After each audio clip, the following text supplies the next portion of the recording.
Сайн байцгаана уу? Өнөөдрийн бичлэгээрээ Nix-ийн нэгтлэн бодох бүртгэл програмын ажилсад болон цалин дэд системийн тайлангуудтай танилцах болно.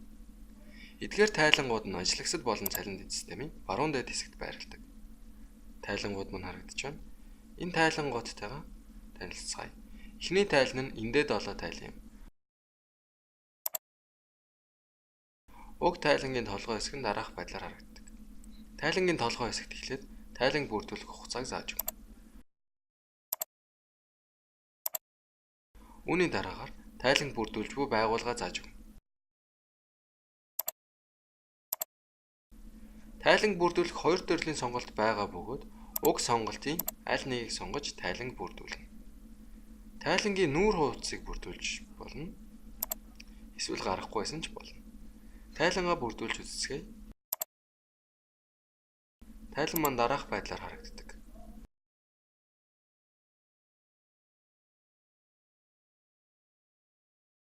Одоо уг тайлан хаанаас мэдээлэлээ татдаг талаар харцгаая. Тооцооллын төрлийн эндээш гэх хавцанд хийсэн тохиргоо юм. Тэгээд энэ хэсэгт хийгдсэн тохиргооны дагуу цалин бодох баримтыг баталгаажуулах үед нийгмийн даатгалын тооцоо гэх регистрт бүглэгдсэн мэдээлэл харагддаг.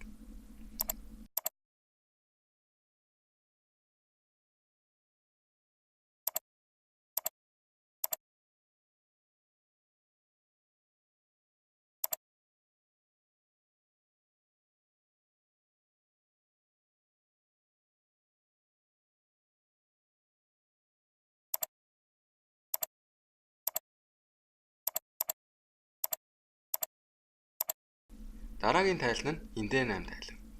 Эндээ 8 тайлан нь өөрийн мэдээллийг эндээ 7 тайлантай ижилхэн газраас татдаг. Одоо тайлан бүрдүүлэхэд хэрэгтэй зүйлүүд болон хэрхэн харагддаг талаар танилцгаая.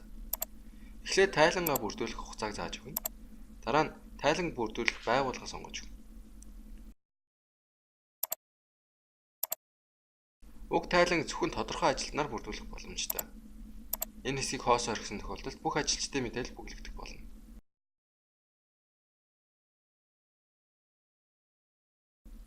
Эндээ 7 тайлантай ижил тайлангийн дүнг төгрөгөөр эсвэл 1000 төгрөгөөр гаргах боломжтой.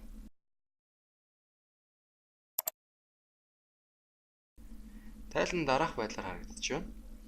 Үүнээс гадна тайлан сараар нь бүлэглэх боломжтой. Энэ хэсгийг шагтлаад тайлан бүрдүүлэх хэрэгтэй. Тайлан бүрдүүлээд харах үед зарим нэг талбар хоосоо харагдаж байгаагаа шалтгаан нь хүүхэн ажилтан гэх мэт анхан шатны лавлгаануудад мэдээлэл дутуу оруулсан гэсэн үг юм.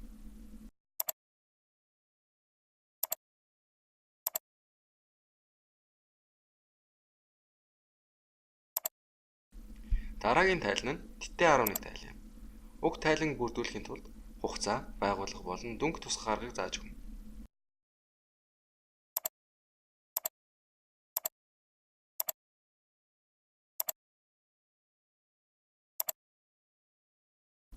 Тайлан маань дараах байдлаар харагддаг.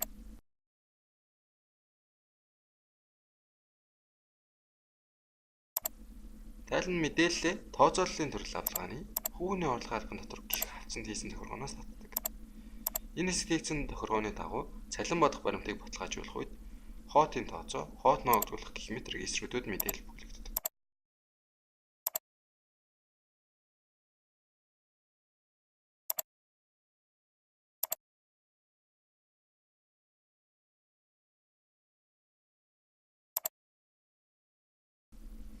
Хооттой холбоотой бусад бүх тайлангууд нь дараах байдал гардаг учраас тэдгээрийг нэг бүрчлэн тайлбарлах хэрэггүй гэж бодож байна. Тиймээс бүгдийг бүрдүүлж харцгаая.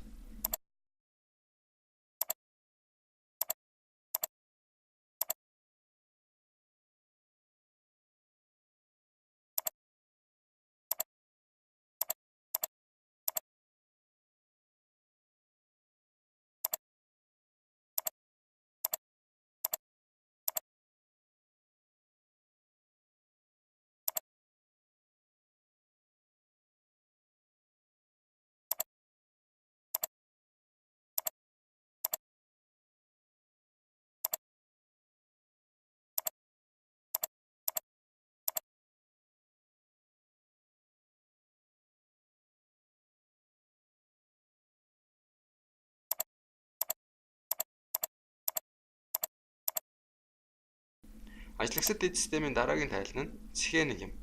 Уг тайлангийн тоглогоо хэсэг нь дараах байдлаар харагддаг ба та эдгээр бүх шүүлтүүрүүдийг ашиглах боломжтой.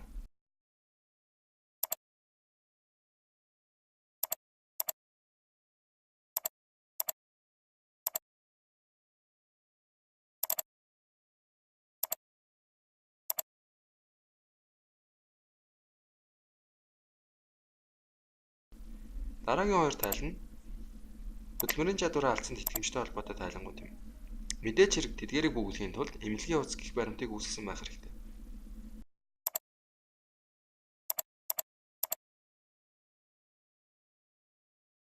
Тэдгээрийг 10, 11, 12 сараар бүрдүүлэн үндэцгээе.